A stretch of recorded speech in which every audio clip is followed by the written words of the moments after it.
We're going to take a look at a utility called Airpwn. It's actually spelled Airpwn. We call it Airpwn.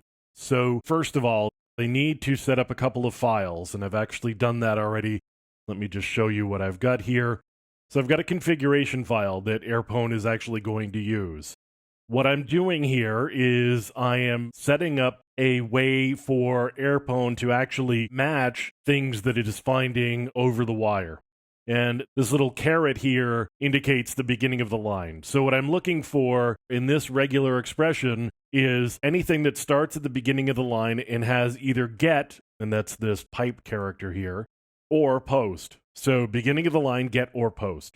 However, I am going to ignore anything that is actually looking for an image. And then if I see any of these, I'm actually going to spit back a little HTML file that I have here. And let's just take a look at that.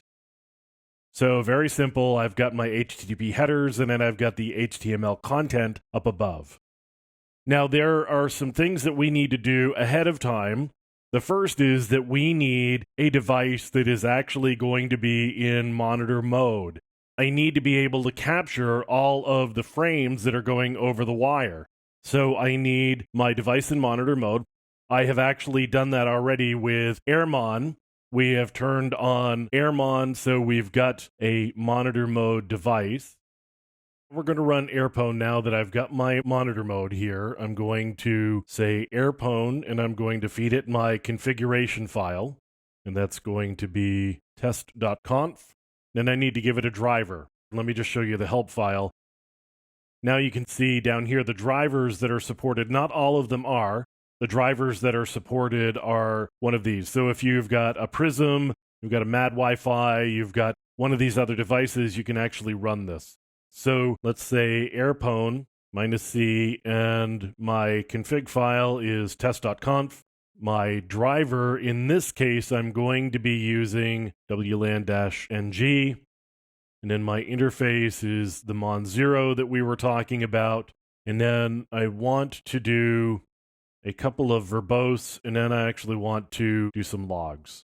So now you can see that it actually read the configuration file in.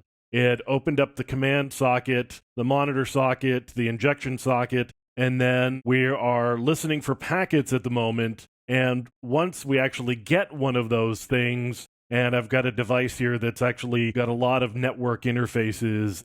And so now we've got Airpwn set up, and if you are running on a clear text channel, in other words, open authentication, open encryption, in other words, no encryption, then your Airpwn is actually going to be able to listen to all of those frames and then respond accordingly.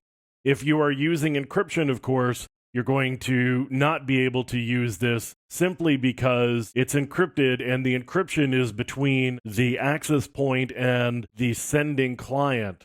So unless you have broken the key somehow, like if you've got WEP, for example, and you've broken WEP, then you don't have a good way of actually listening to those packets. And you can see, actually, we've got the WEP key here. So if you've managed to break WEP and you've got the WEP key, then you can feed the WEP key in.